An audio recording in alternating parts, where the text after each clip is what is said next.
and those who are listening to this lecture through the webcast.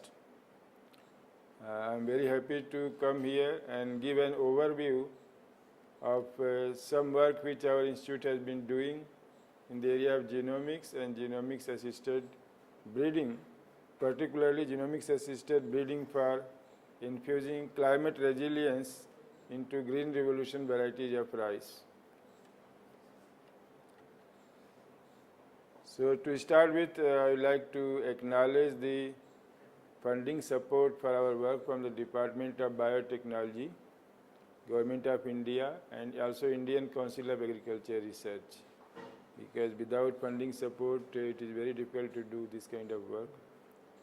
And the work which I am going to describe is there is a large multi-institutional project involving 15 different Indian institutes, both agriculture universities as well as ICR institutes and central universities.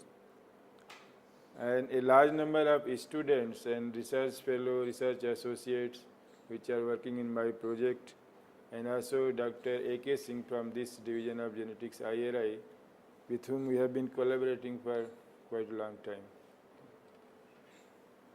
So this is the outline of my presentation in very brief. First I am going to tell why we need to decode the genomes and some work done at National Institute for Plant Biotechnology, very briefly. Then high-yielding varieties and the emerging threats of global climate change. What is wrong with the high-yielding varieties which have provided us so far the food security. Then about this project from QTL to Variety, which is a multi-institutional network for infusing climate resilience in rice. Then search for new useful genes in wild rice germ plug. I will be talking about that. And then very briefly, the success story, some of the varieties which has been released and what we are going to do in the future.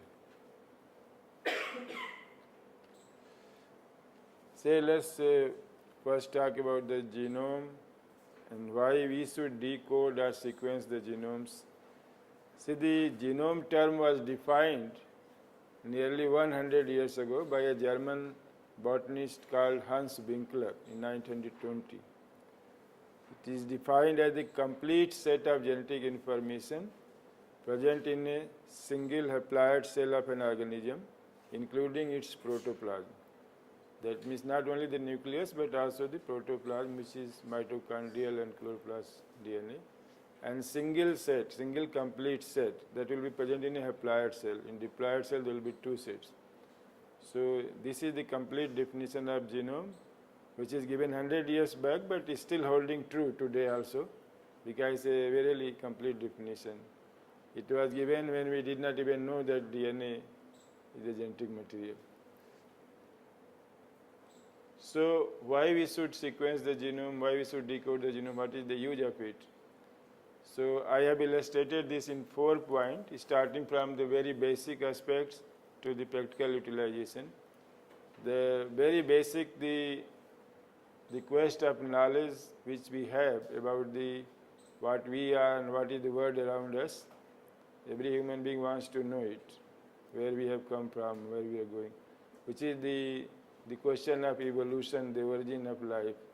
So once we have the complete information, which is a physical map. See, the genome sequence is also called the physical map. Unlike the genetic map, which is the abstract thing based on the recombination frequency, it doesn't really exist. You just measure based on the recombination frequency. Unlike that, the physical map, the DNA sequence is there, which you can see in microscope. It is a physical entity. That's why it's called physical map. So once you have the complete physical map of the genomes, which is for each chromosome from telomere to telomere, this is sequence of base pairs. Then we can compare different species of life, different varieties of the same species, different genera across plant, animal, microbial. You can compare them, that how close or how distinct they are and how far back they had the common ancestor. So this gives a very beautiful picture that all the life form of the earth has actually originated from common ancestor, because it could not happen other way. The so much similarity cannot be by chance. So it has to be a common origin. So the very basic quest of knowledge is fulfilled, having the complete genome information. Then if you come down the line for utilization part, once we have the complete genome information, then we can do very detailed molecular characterization of our germplasm resources. Germplasm resources are the traditional variety, then wild relatives, and so much biodiversity that we have, particularly the underdeveloped countries, they are very rich in biodiversity. Whereas the developed countries, so-called, they are rich in technology, but they have lost most of their biodiversity. So they are technology rich, the technology is value for them, but those who are not developed, biodiversity is value for them. There is a international biodiversity treaty also which gives you right on your biodiversity, so it has certain economic value also. What you have preserved, it has some economic value and you have right over that. But how will you protect it? Unless you can fingerprint it, you can prove that it belongs to you, so that if anybody takes it, you can claim that it is my property and I have a right. So having high density fingerprints, which is only possible with the genome information, you can always claim, even if one takes 1% of your biodiversity, you can prove that this 1% belongs to me. Otherwise, without this, it is impossible to prove, and people will take away your things and you cannot defend it. Then further down the line, why anybody will take your biodiversity? Because they will find genes in them. It is the genes which does a particular job. Genes which gives you the yield, it gives you resistance to different stresses, it gives you higher quality, higher productivity. All those functions are performed by the genes, as genes are in the genetic, in the biodiversity. And the genes nobody can create actually. Genes have evolved over millions of years. The interaction between environment, changing environment and the changing variation in the species, which have adapted to different conditions, and these genes have evolved and they do wonderful function. A single gene can bring you green revolution. Single gene can give you the power to fight with the environment. So they are very, very valuable. So these genes can be discovered very fast once you have the knowledge of genome. Just like having a GPS. People carry GPS, you travel through Uber and Ola, you just feed where you want to go because you have the complete map, and then you don't have to ask anybody. Just imagine without map and you want to find somebody in a city, in a metropolis, how difficult it will be. That is the same thing, trying to find a gene without having knowledge of genome. Because it's like looking for a needle in the haystack, because the genome are so huge and genes are so small. Having map is always useful. So that's why we need to have the genome. Then the very last part is actual breeding, actual utilization when you are doing this selection. We select once we have a variation in the population, then we can select the right kind, which is the developing new variety, and then we multiply and release it and give it to the farmers. So the selection process itself is facilitated by having the knowledge of genome information. One can do foreground selection, you can have gene-specific markers, then you can have complete background. I will give you some examples of these things. So I want you to understand these four very basic important points about the genomes and the science of genomics and its application. So genomics is just really advanced version of genetics, the conventional genetics, where we talked about a single trait or few traits and their inheritance. Here we look at the complete whole, the complete set of genetic information, how many total genes are there, how they are related to each other, and have the complete physical map so that we can do the full characterization of our material, we understand our origins, we discover the genes fast, and we use those genes in the development of new varieties.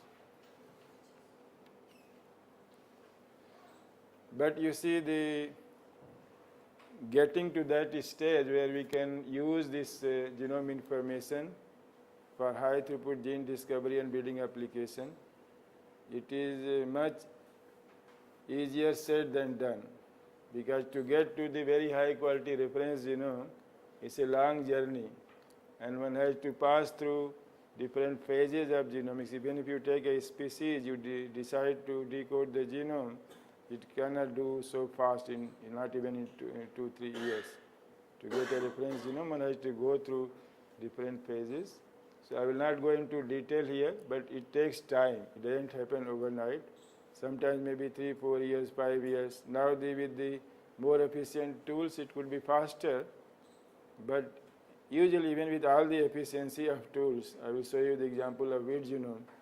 It is not as fast as one can imagine. Even with all the money in the world, all the technology, it takes time.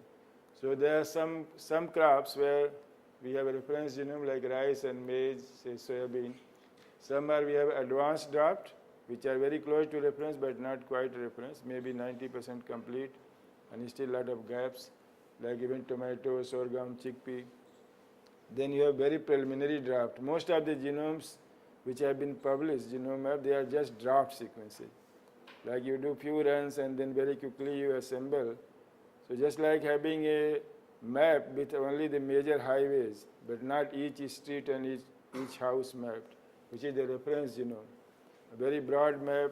Advanced map will have few more information. The draft will have just only major highways, and then this is without having map. There are many species of horticultural and medicinal value, and those which are important to us, we don't have any information, any genomic information. So to making genetic gain, breeding new variety is very, very hard in those species. For example, guava, brinjal, okra, there are so many medicinal plants and horticultural plants where genomic information is completely lacking. So the breeding is also very slow in those crops. We simply practice the selection, the most simplest form of the breeding, and then we multiply. So the advanced tools of the genomics are not applied in those crops. So it will take time. This is the arrow of time, that first you have to select the important ones, then put money there, then work on that. Then we will go to the level of rice genome or maize genome or soybean genome information. So I hope it is visible to you here. Why it is a slow process? Because plant genomes have very big in size. Their size is very big. So you can see here most of the microbial genomes are 5 million base pair. That means 5 million letters of ACGT. This can be done in a week. You can assemble a microbial genome. But some of the important genomes of plant like wheat, it has got 70,000 million base pairs, 17 GB or 17,000 MB, which is nearly 6 times the human genome and 40 times the size of the rice genome. So it is a very mammoth challenge, because you have to read all those bases and then assemble them back into the chromosome from telomere to telomere. Because of the repetitive nature of these genomes, it is very difficult to reassemble. Because when you read a sequence, how do you assemble them? Based on the overlap of two sequences. You have to first break the DNA into small pieces to carry out the sequencing, and then you reassemble them based on the overlap. If the two sequences overlap, then you join them and develop the continuation of the sequence. And this joining, what is called assembly process, it becomes very, very difficult when there is a lot of repetition in the genome. And in most of the genome size has exploded due to what? It is due to repetition only. If you see the number of genes in most species will be very much in the same range, say from 25,000 to 50,000. Unless it is a polyploid, then you may have 100,000. Like wheat has got nearly 100,000 genes, rice has about 40,000. But if you see the genome size, it is 40 times bigger. This is mostly due to accumulation of the repetitive sequences, which is called selfish DNA or transposon, which just simply amplifies amplified repetitive DNA. But it makes your life miserable in trying to assemble the genome. So I will just give very quickly some example before coming to the main subject. So this science of genomics, that means the decoding the genomes, making use of the automated DNA sequencer. it was actually in full swing. It started in 1990s, during the last century. And the Human Genome Project and Arabidopsis Genome Project, they started at that time. But unfortunately, our country was not part of those international efforts. We were not part of Human Genome or Arabidopsis Genome, and as a result, we missed out, or we were behind, at least 5 years behind. Whereas most of the developed countries and also China, they were all partners in that, so they are at least 5 years ahead of that. But it's never too late. We joined in 2000 when this Arabidopsis genome and RISE, these human genomes were actually published at that time. So at that time, the RISE genome project started, which is the first crop genome project. RISE was selected because it is the one most important crop of the world, and it has very small genome size. So under the leadership of Japan, which did most of the 50% of the work for this, they put the money. And some other countries, total 10 countries joined hands together. Same thing has happened in the Arabidopsis and human genome also, because it was so costly and time consuming that countries had to come together to complete the job. So in RISE genome, we became partner. We took the responsibility of sequencing 1/2 of chromosome 11. That means each of the partner country has to reach the same quality level. They have to have same understanding, because nobody is repeating other person's work. It is all complementary. So everyone has to reach the same quality standard. So we joined this project to the funding support from DBT. It was one of the biggest projects in India, run for 5 years, from 2000 to 2005, and Delhi University South Campus and our institute at our center, we became partner, and we completed this work actually ahead of schedule. It was planned for 5 years. We completed in 2 years the draft sequence. It was launched in Japan by Emperor of Japan. And then it took another 3 years, from 2002 to 2005, to get to the reference quality. So this, in 2005, this reference genome of RISE was published, and this is one of the most used and most cited genome paper ever. More than 2,500 citations which are cited, but many people use it from the web, but it is not cited. Many people, every day almost people use it, the reference genome from the databases.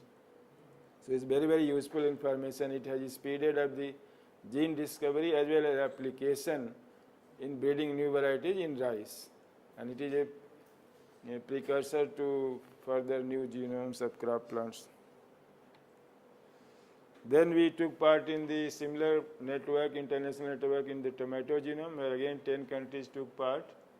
And then again we completed this in 2012, when each of the 12 chromosomes of tomato were sequenced. Now the difference between rice genome and tomato genome was that rice genome was done using very slow process called clone by clone sequencing. First you have to clone the DNA, you break the DNA into pieces, you clone them in the bacteria, purify each clone with a very long tedious process, and then you sequence it and then assemble. But during the tomato genome, while we were doing that, there was a revolution in the sequencing technology, and new set of techniques came, which is called next generation sequencing. These new techniques, there were 3 independent techniques. These techniques did not require cloning of DNA. You simply fragment the DNA into pieces and PCR amplify and then sequence. The sequencing was much, 100 times faster than that. It has certain disadvantages also, but speed and cost were, speed was increased and the cost was reduced. So we were able to assemble this tomato genome despite having large amount of repetitive DNA. Whereas originally it was planned only to sequence the euchromatic region, 20% of the tomato genome. But when the new techniques came, the 90% of the tomato genome was finished. So this is an advanced draft. We cannot call reference genome because there are many still gaps in the genome. Then later on in 2014, using the new next generation sequencing technology, the first draft of wheat genome came into picture. And it was published, and our institute was involved in that. We have authorship in here. Then just last year, the reference genome of wheat was published. There are 20 countries are involved here, and more than 250 authors are there. India has 20 authors in that. So here the Punjab Agriculture University and Delhi University South Campus are also partner apart from our institute. So here just I want to let you know that in case of wheat, there was also a large network of partners, because this is one of the most important crop, and it is important for the rich countries of the world, not the poor countries, because it's a temperate crop grown in Europe, America, Australia, Canada, which are all very rich countries of the whole world, China. But despite having all the resources and everything, it took more than 10 years to assemble this reference genome, which is still requires more work because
the information and put all the genome piece of information together. That is called a pangenome.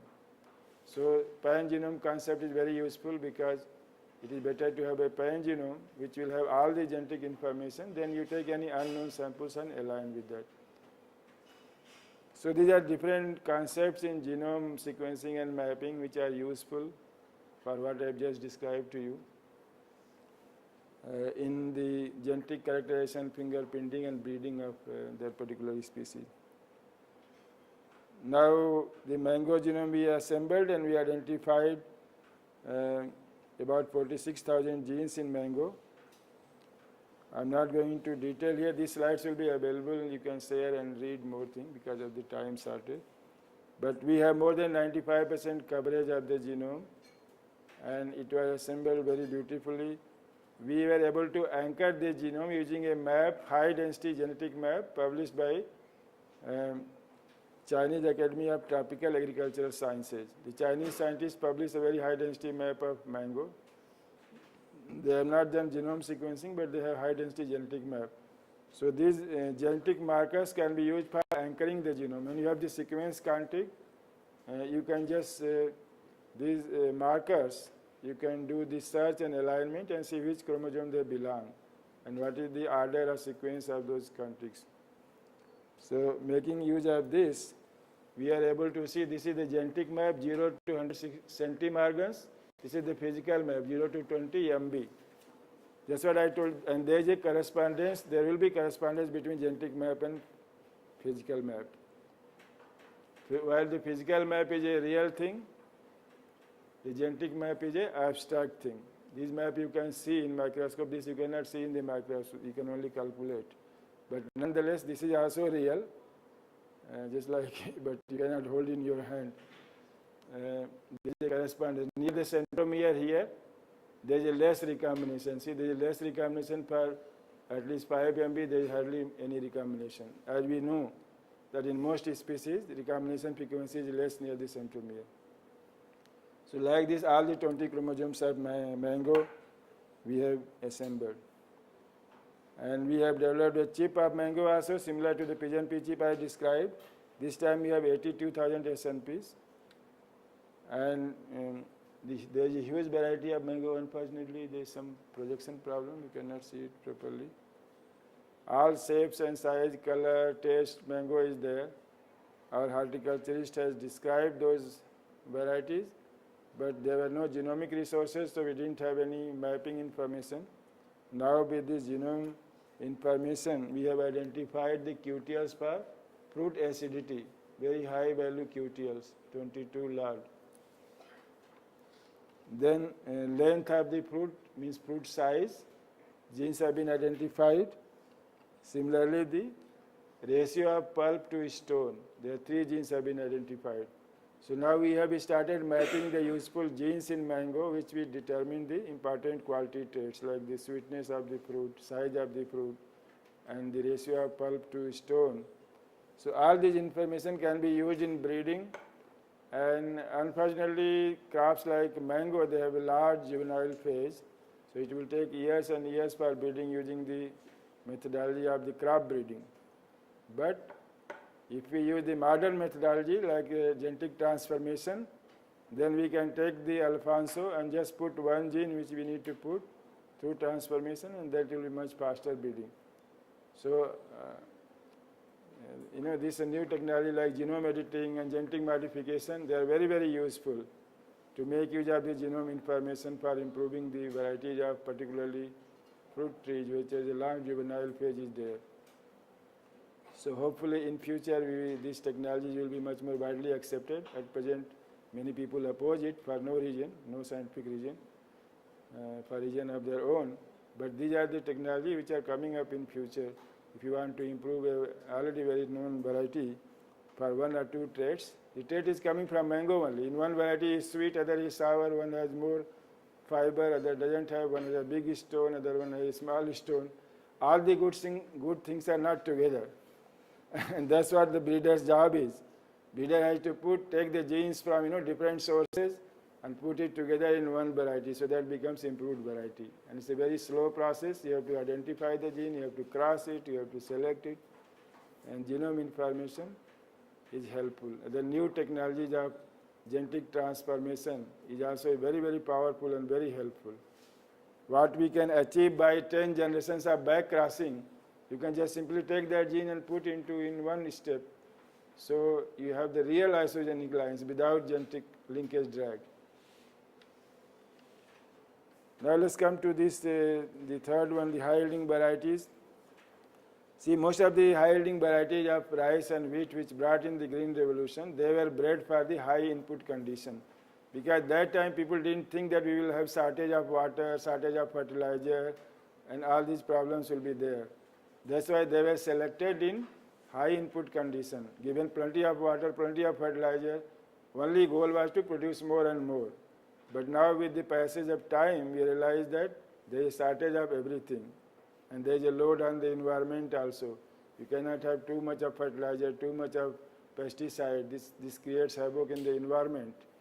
And of course, with the finite resources and the changing climate where the heat is increasing, drought is increasing, flooding, everything, extreme situation we are facing, this variety has to have ability to tolerate those, which our traditional variety had those ability. They were low yielding, but they had all the other good things. They were adapted to drought, flooding, they had good quality, they had resistance. All those were naturally there. Only thing they did not have the productivity. To gain the productivity, we transferred the genes of dwarfing, made them fertilizer responsive, made them water responsive. But while doing so, we lost so many genes which were already there because we did not select for them. We did not deliberately lose them, but since we did not care for that, so by chance we lost many of them. Only thing we gained is the productivity. Now this time has come that with the help of the genome information, we are rediscovering those genes and we are putting it back into the high yielding background. It is possible to combine the high yield with good quality and with disease resistance. Because many people, they have a notion that a high yielding variety is no good because it cannot have good quality, it cannot have resistance. But that's not true. It does not have because we did not breed for that. We only selected for the yield. We did not select for the quality. We did not select for the so many climate resilience. But with the knowledge of genetics of those things, we can put all those traits together. So we can have a high yielding variety which is resistant also, which is at good quality also. But it does not happen overnight. You have to work out the genetics of that. You have to do breeding, selection. Then slowly you go into that direction. And that's what is the job of this, objective of this particular project. So there are certain mega variety of rice. So take example, mega variety means variety is so popular that it is cultivated more than 1 million hectares. So like BR11, IR64, Samba Masuri, Swarna, these are the variety. There for last 40 years they are still very popular in the farmers because they are high yielding, they have some good attributes, wide adaptability, but mostly they are popular in the farmers, but they are susceptible to the abiotic stresses. Whereas the traditional varieties have good level of stress tolerance, but they are poor in agronomic performance. So our job is to identify those genes. Farmers, they don't grow this variety. You see, many people say that, oh, green revolution came and we lost our all varieties. All our good variety, we have lost it. So green revolution has done a damage to the society, but that's not true. Green revolution was actually needed, it was desired to increase the productivity. And farmers, all those varieties are there still in the gene bank. If anybody wants to grow them, we can give the seed, but no farmers will grow those old varieties. Why they will not grow? For the same reason why they stopped growing that. Because once you have a high yielding variety, you are not going to grow the old one unless you combine all the good traits together. So this is a wrong notion that the green revolution did a damage and it got rid of old variety. Old varieties were given up by the farmers because they were less productive. And still they will not grow it. What we need is a new variety which will combine high yield with the good quality, with good resilience to the climate, then farmers will grow it. So that can be done through the marker-assisted breeding, because now we are able to identify many of those genes which we have lost, and we are putting it back together through marker-assisted breeding. These are different strategies because you are a student of genetics. Marker-assisted selection, you can have a pedigree breeding where you cross two varieties. Normally breeders will cross elite with the elite. In pedigree breeding, normally breeders are reluctant to cross with the poor type with the good type. If you want to transfer from a poor genetic background into good, you use back-cross breeding, because otherwise you have too many undesirable things. So here you need to have a large population, then only you can combine the good things, because you have to select. Unless you have very large population, you will not have a genotype which has combined all the good things because of the chance factor. Then recurrent selection is also there, which is used in cross-pollinated crops mostly. Genomic selection is a new concept which is coming up, but we don't have varieties released through this, because you need to understand the breeding values of each marker, and those science are just progressing at present. But marker-assisted back-cross breeding has been used now quite extensively, and the varieties have been released. Shortage of time, I just wanted to give you one example. Say, for example, if you take a rice, and if you cross two varieties of rice, there are nearly 40,000 genes in rice. But just imagine simplest situation, that 12 chromosomes and 24 chromosome arms. So there is one gene on each chromosome arm, which will recombine freely. They will behave just like the independent assortment, because there is at least one crossing over on one chromosome. So on each two chromosomes, two pair of genes. So total 24 pair of genes with two alleles only, because we have crossed two varieties. And how many combinations are possible? More than 60 million combinations. So in a progeny of just two varieties, only 1 out of 24 million, you will recover the original parent. Because of the recombination, it is all message of all the things together. So thus you can imagine that one good thing you are going to disturb when we cross with something else. So maybe you want to combine good things from two different varieties, but one variety which was already so good that it is grown for 40 years in millions of hectares, if you cross it with something, you have messed up its genotype. So that's where the back-cross breeding comes into picture, because when you back-cross, you recover 50%. Again back-cross, again 50%. In 5-6 back-crosses, you recover 95-96% of those 16 million combinations automatically. So that's why back-cross breeding is so valuable tool when you want to transfer a genes from a poor background into a rich background. Poor background could be a land race, traditional variety, or could be a wild species. So in all those situations, back-cross breeding is recommended, and these kind of pedigree breeding and these things are not recommended.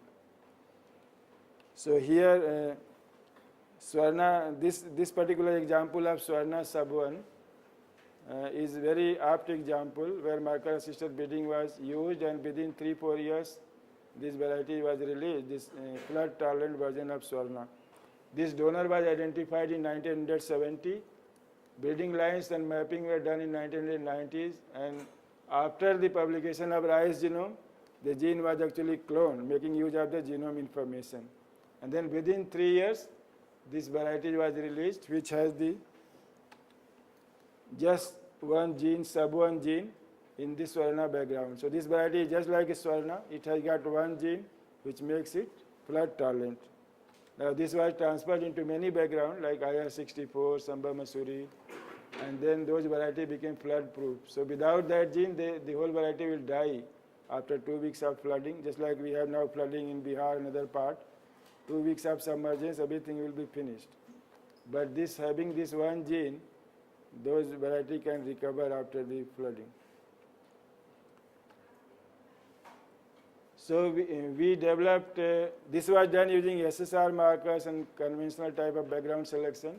We developed a chip of rice, 50,000 SNP chip, and we analyzed those varieties developed by ERI, and you can see there is still a lot of difference from 97%, this is the Swarna sub-1.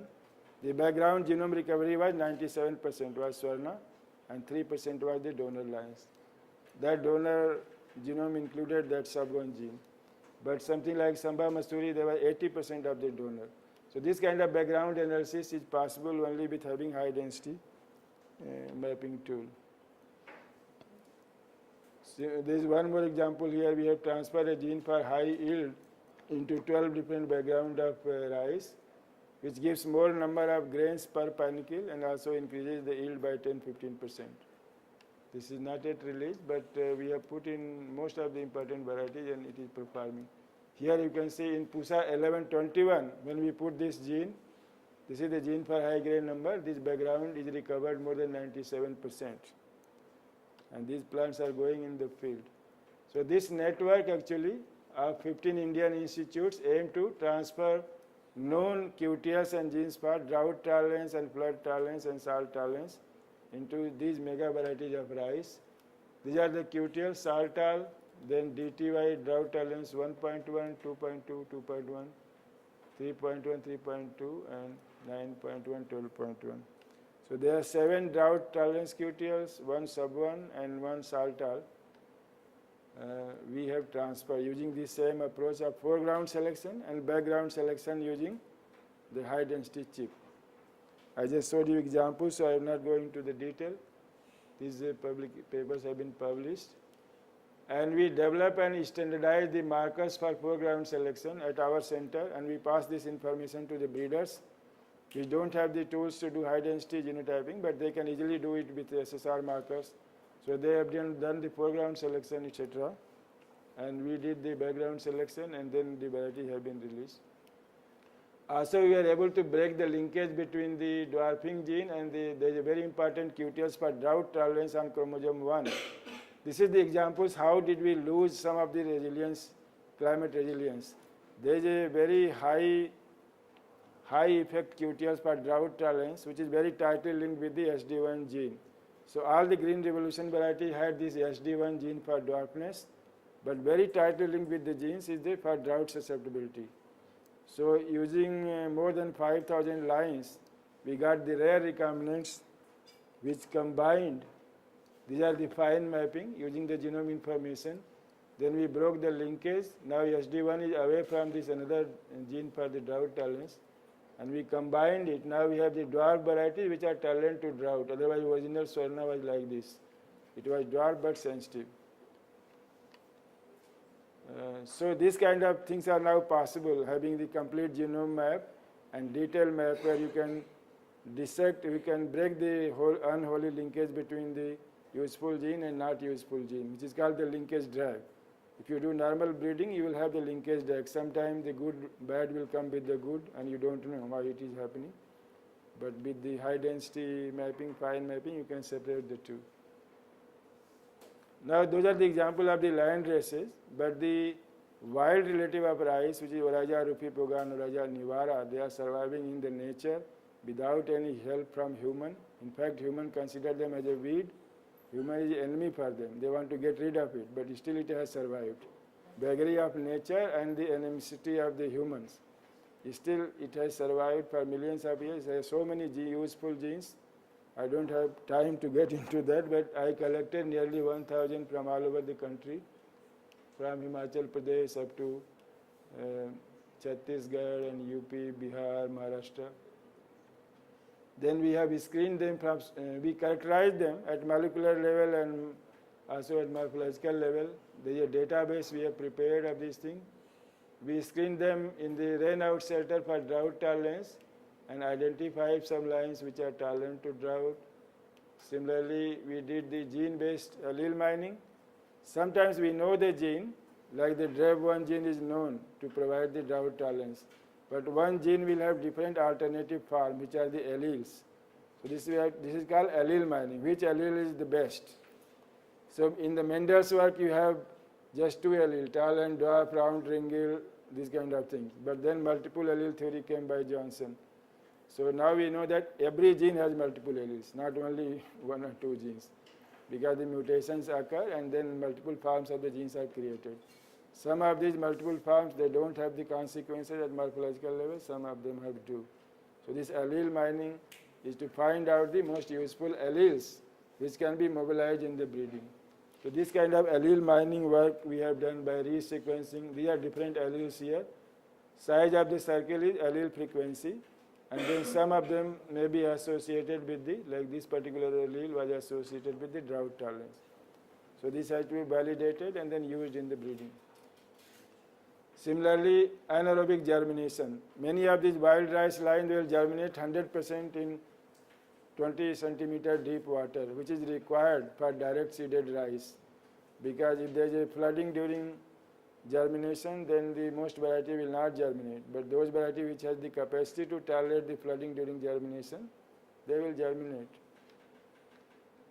Then flooding, of course, during vegetative period, I showed the example of the Swarna sub-1, but there are many more genes are there other than that which can be used. And the wild rice has so very rich source of the salt tolerance. We found lines which are more tolerant than Procalli. There are lines which have got almost immune to bacterial blight, to sheath blight. All these works have been published actually, and these references you can read if you can, they are freely available. Then these are one such example, these lines 173 from Himachal Pradesh, which has a salt tolerance score of 1. Procalli has got a score of 3. Most of the lines, high yielding lines, they have a score of 7. 7 is susceptible, 1 is highly tolerant. So we have done the back crossing, and in back cross 1, we are able to map these things. So this is the morphological segregation is taking place. So in BASE1 F2 family, you can do phenotyping. And then detailed phenotyping is done, then you see the frequency distribution of different traits. Then using high density map, what I just showed you, high density chip, we create this genotyping on those lines and then make high density map and then get the QTLs. So we identify the new QTLs on particular chromosome. There are major genes which are responsible for those salt tolerance. Now these are being transferred into the, what are the underlying genes, they are also possible to know through detailed annotation of that part of the genome. Between any two markers, what are the genes we know. Particularly with the pan-genome information, even those rare genes which are present only in few varieties, those are also known.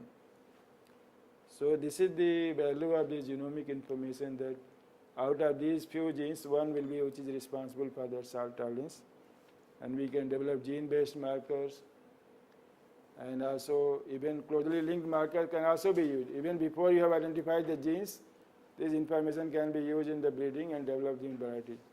So through this program of QTL to variety, which is supported by DBT in the second phase, 4 varieties have already been released. Samba Masuri sub-1 with 2 drought tolerance QTL and 1 QTL for submergence tolerance. This is variety called DRR 50. It is becoming very popular in the eastern states now. This is the 3rd year, and we have started getting the breeder seed indent. Similarly, Ranjit sub-1 for Assam state, Bahadur sub-1 for Assam state, and Swarna sub-1 with drought tolerance.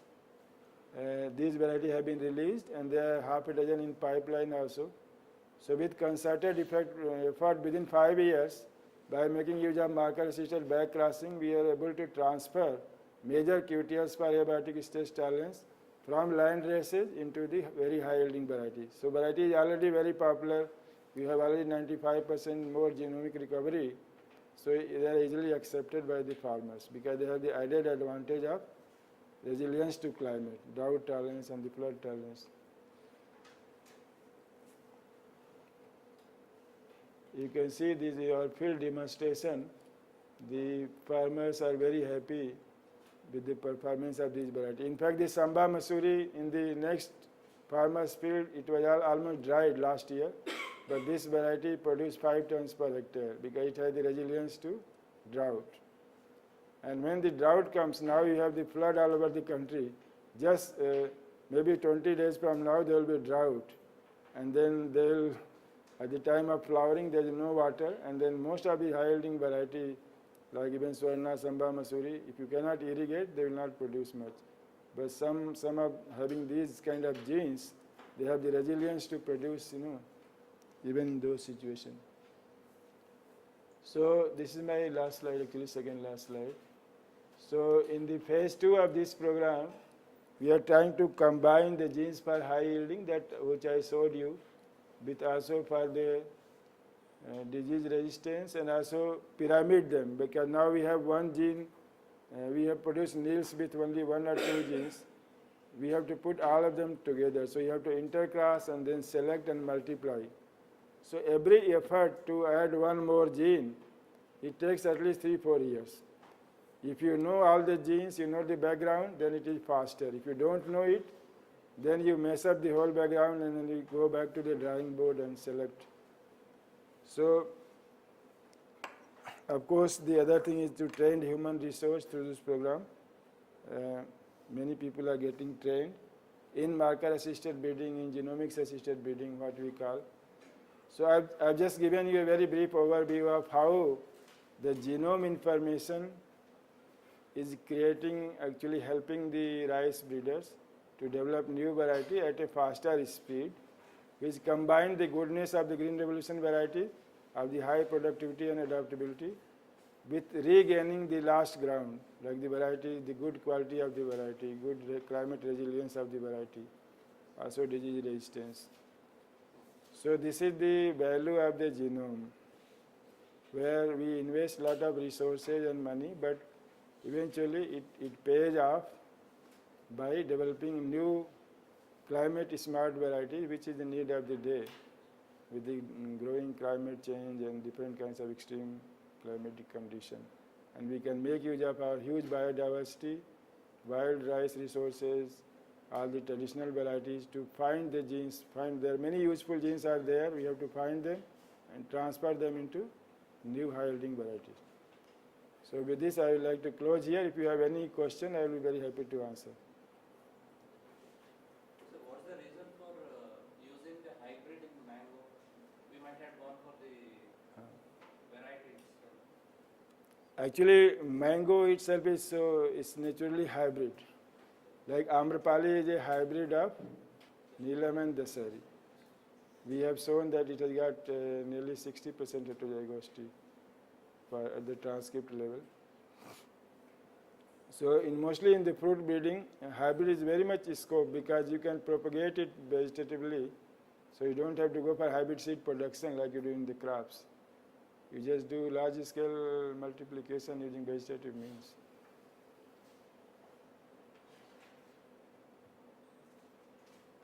The real challenge is there to breed new varieties.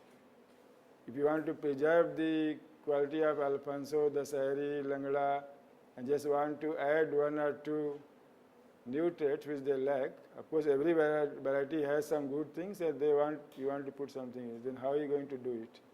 If you do the crossing, you mess up the whole thing and it takes 100 years to reach the, again, like the crop breeding. So there to put one gene, I think there's no choice but you have to use this new technology of genome editing and genetic modification. So for sequencing, we might have used the varieties like the Sherry or Nila. Why we have gone for the Amrapali for sequencing?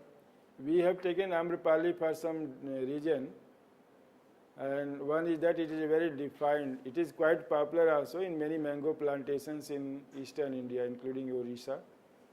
Amrapali was developed because it has a regular bearing,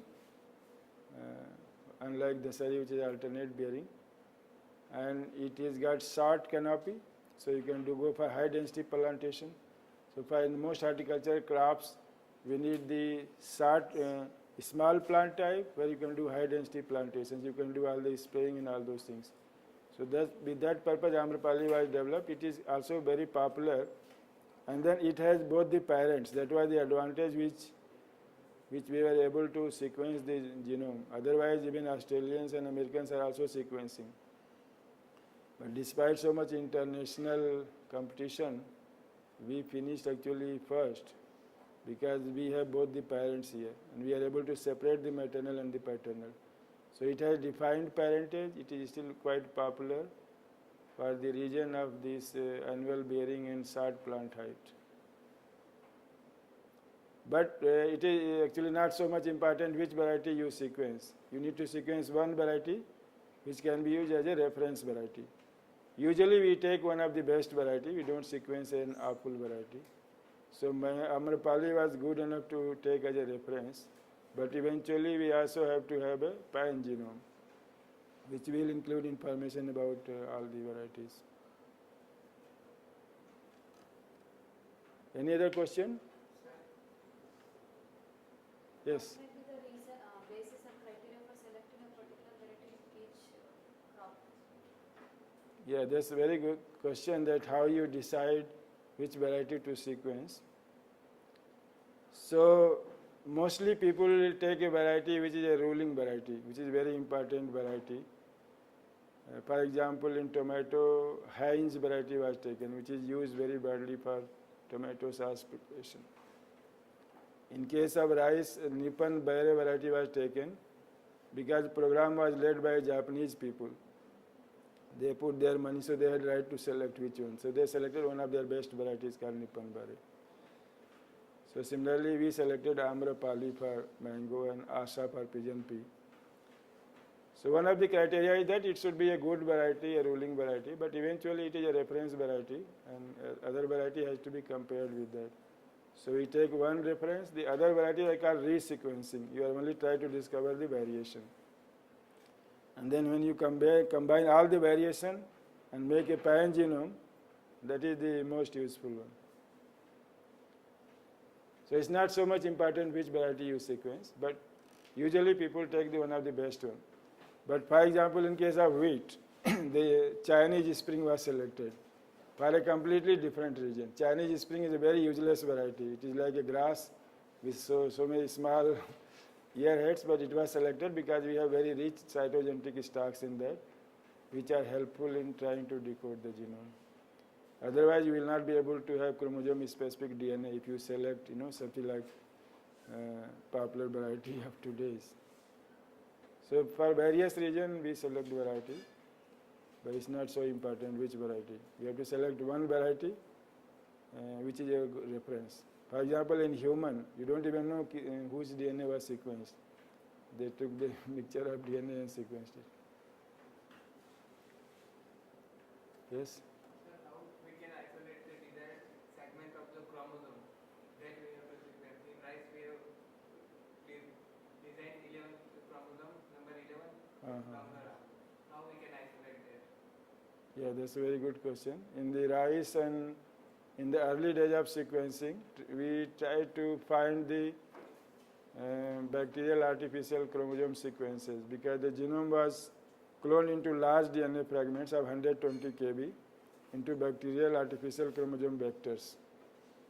And those, that is called back library, back clone library. So on a small, in this big of filter, we have say 28,000 clones are spotted. So you take the probes, we know the molecular markers, you label them with radioactivity and hybridize them, those clones, then you identify the clones which belong to your chromosome. So it was a very tedious process to identify clones belonging to a particular chromosome. In case of tomato genome, that becomes so much of a problem that the people took the clone thinking that it belongs to their chromosome, but it turned out that it belongs to another chromosome. So quite often we were sequencing clones belonging to other people because of so much cross hybridization of the markers. So one more technique was introduced, which is called in situ hybridization, fluorescent in situ hybridization FISH technique. So you take the clone and then hybridize onto chromosome before sequencing, because sequencing was very difficult and tedious, time consuming, and make sure that the clone which you have taken for sequencing belongs to your chromosome. So all those things are moving very slowly. So there are techniques to identify clones belonging to a chromosome, but nowadays it is not required. You take the whole genome shotgun approach and then you assemble. Then you find out which sequence belongs to which chromosome after the sequencing, not before the sequencing. And that's why sharing is difficult nowadays. But if you can sort out the chromosomes, like in case of wheat, then you can still share. So how genome size is being estimated before sequencing? Yeah, there are number of techniques are there. Earlier, through association, reassociation kinetics, you take the DNA, you melt it. Melt it means by heating or by alkali treatment, and then you reassociate. So by changing in the pattern, you can work out the genome size. How long it takes to reassociate. Now there are some direct techniques are now there. By labeling, you isolate the nuclei, and then you stain it, those nucleotide, and then see the intensity of the stain. Compare it with the known genome size. It is called flow cytometry. So by you isolate the nuclei, and then stain it with the dye which will stain the DNA, and you compare with the genomes of known size like P, Arabidopsis, rice. Then you draw a line, and then you can find out. You can get very rough estimate. It is never very accurate, but near about you get very good estimate. So nowadays mostly they are doing by flow cytometry. ठीक है? One more question? So I wish all of you very, very happy learning, study, and hope this training was useful to you. So, and also I wish all the people who are watching through this webcasting, hope this was useful for you. And these slides are available for sharing. Right? Thank you so much.